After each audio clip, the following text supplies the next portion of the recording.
बोले महाराज 99 या हो गए 99। और बोले एक भी बामन नहीं आओ। और जैसे ही सोमा यज्ञ प्रारंभ हुआ तो बामन ठाड़े हैं। बोले जादू के बामन है वो है बामन अंगुल के। बोले बामन? बोले हाँ। बोले स्वरूप कैसा है? तो महाराज सैनिक कहने लगा कि भगवान रूप की बात मत कर। अगर उनके रूप का बखान अगर साक्षात शारदा भी करे तो साक्षात शारदा की कलम इतना अच्छा स्वरूप है। तो बलि को महाराज उत्कंठा हुई कि लाओ हम भी चल करके देखेंगे कैसे है बामन। तो जैसे ही बलि आया वो बलि ने बामन भगवान को देखकर तो बामन को देखकर बलि महाराज मोहित हो गया। अब देखो स्वागत कर रहा है बलि और ब्राह्मण का करना चाहिए स्वागत हर व्यक्ति को। बामन का स्वागत कर रहे हैं। क्या कह रहे हैं कि स्वागतम ते नमस्तुभ्यं ब्रह्मकं करिमामिते ब्रह्मर्षि राम तपसा मन पद पुरधर। बलि ने हाथ जोड़े और बलि कह रहा कि बताओ महाराज हम आपका कौन सा स्वागत करें। भगवानों ने सोची कि देखो हम आए हैं लेने के लाने। अब हम हमें देखने के लिए काय देख रहे हैं हम तो बामन है। अब उधर ही बलि लगना है। अब जब बामन की चिंता काफी नहीं अब तो वही बामन में परेशान चक्कर है। हम 2 बजे से चिल्ला रहे तो मैं खड़ों में देख रहे। बामन भगवान ने विचार किया कि देखो अगर किसी व्यक्ति से कुछ लेना है तो लेने से पहले उस व्यक्ति की करनी चाहिए बड़ाई। तो बामन भगवान बड़ाई कर रहे वो कह रहे कि बलि हमने सुना है कि तेरे वंश में बड़े बड़े धर्मात्मा बड़े बड़े दानी हुए। बलि कहने लगा काय महाराज वैसे तो हो तो बिल्कुल तनक से लड़का और हमारे बब्बा आजम के जमाने की बात कर रहे थे हमारे वंश की बात कर रहे हैं। पकड़ लिया बलि ने। बामन भगवान कहने लगे ना बलि हम नहीं जानते तुम्हारे वंश को लेकिन हमारे पुरखा बताते कि तुम्हारे वंश में बड़े बड़े धर्मात्मा बड़े बड़े दानी हैं। तो बलि को आएगी गुस्सा। बलि कहने लगे सुनो जो कुछ लेने हैं तो ले ले और हिंसा फूट हो चलो जाओ। बामन भगवान ने कही हम फूट रहे हैं तो ऐसे कि तुम फूट जाओ।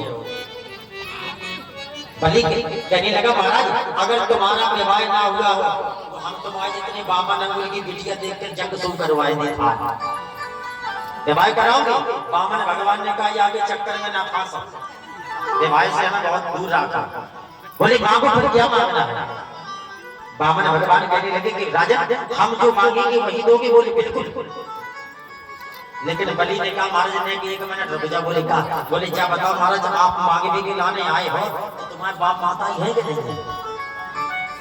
अब बामन भगवान ने सोची कि हम की को बताए थे कि हम कौन के लड़का हैं। कहा सबके बाप तो हम हैं। सबसे बड़ा पिता तो वो है जगत पिता। बोले हम स्वयं जगत पिता हैं और हम की को कह देंगे हमारा कौन बाप है। तो बिल्कुल धीमी आवाज में कह दी बामन भगवान ने। बोले अनाथ हो। तो बलि ने अर्थ लगा लिया। बलि सोच रहा है कि जो या कह रहा हो कि हम अनाथ हो गए छोटे में बाप माता ही मर गए तो हम अनाथ हैं। और भगवान कह रहे कि अनाथ हो जिसका कोई नहीं है उसके हम हैं। हम तो अनाथों के नाथ हैं। बोले महाराज मांगो। तो बलि ने कह दिया मांग ले जो कुछ मांगना है वो धन है मेरे बामन भगवान को। कहने लगे कि बलि कि पदानि त्रीन दैतेन्द्र सम्मितानि पदामम्। राजा अगर देना चाहते हो तो हमें 3 पैर पृथ्वी दे दो। तो बलि ठाका मार के हंसा।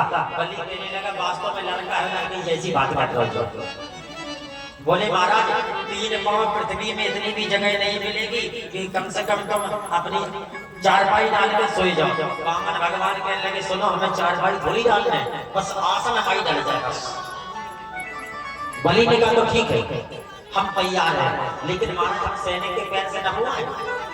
बामन भगवान ने कहा ना नाप है तो अपने पैर से। हमें पाँव के दूसरे के पाँव पर विश्वास नहीं है। हमें तो अपने पाँव पर विश्वास है। बलि ने कहा ठीक है हम तैयार है। बामन भगवान ने कहा ऐसा दान नहीं लेते हैं। बोले फिर कैसा लोगे? बोले राजा पहले अपनी पत्नी से सलाह लाओ। और ये सत्य बात है, अगर पति कुछ दान करना चाहता है तो पहले पत्नी से सलाह ले ले। पानी बाहर में लंबी लंबी फेंके जाओ थे, वो जैसे घर गए बोले भाई पंडित जी बैठे ऐसे दौर पर बोले कहीं तो सब नहीं आएगा। अब जो कुछ कह गए थे बेचारे फिर बाहर ही नहीं निकले। तो ऐसा ऐसी गलती मत करना। इसीलिए बामन भगवान कह रहे कि राजन दान देने से पहले पत्नी की सलाह ले लो। तो रत्नावली को बुलाया। रत्नावली से कहा कि देवी बताओ तुम्हारी क्या इच्छा है? ब्राह्मण 3 बैल पृथ्वी मांग रहे हैं। पत्नी हो तो राजा बलि जैसे। पत्नी कहने लगी कि स्वामी जब तक आप हैं तब तक ये परिवार आपका है, आप ही मालिक हैं। अगर फिर भी मेरी सलाह लेते हैं तो हम तो कहते हैं कि यज्ञ है, भागवत है, कथा है। अगर इसमें ब्राह्मण असंतुष्ट होकर के चला जाता है तो यज्ञ का फल नहीं मिलता है। यज्ञ की पत्नी का नाम है दक्षिणा, और ब्राह्मण काय से संतुष्ट होता है? दक्षिणा से। इसीलिए बोले संतुष्ट करेगा। पुत्रों से पूछा तो पुत्रों ने भी कह दिया धन्य है महाराज। आज एक सूत्र में पूरा परिवार बना है। शुक्राचार्य जी महाराज ने देखा कि चेला बहुत देर को गया और अभी तक लौटे कि नहीं आए, बहुत लेट हो गया चेला। जैसे ही शुक्राचार्य जी आए और शुक्राचार्य जी महाराज ने देखा तो पकड़ा बलि का महाराज हाथ और एकांत ले गए। बोले बलि क्या बताओ तुमने कछु कह तो नहीं दी? बलि ने किया मैंने कछु नहीं कही। बोले लला अगर कछु कह दी हो तो झूठ बोल जाओगे, हम कछु नहीं देंगे।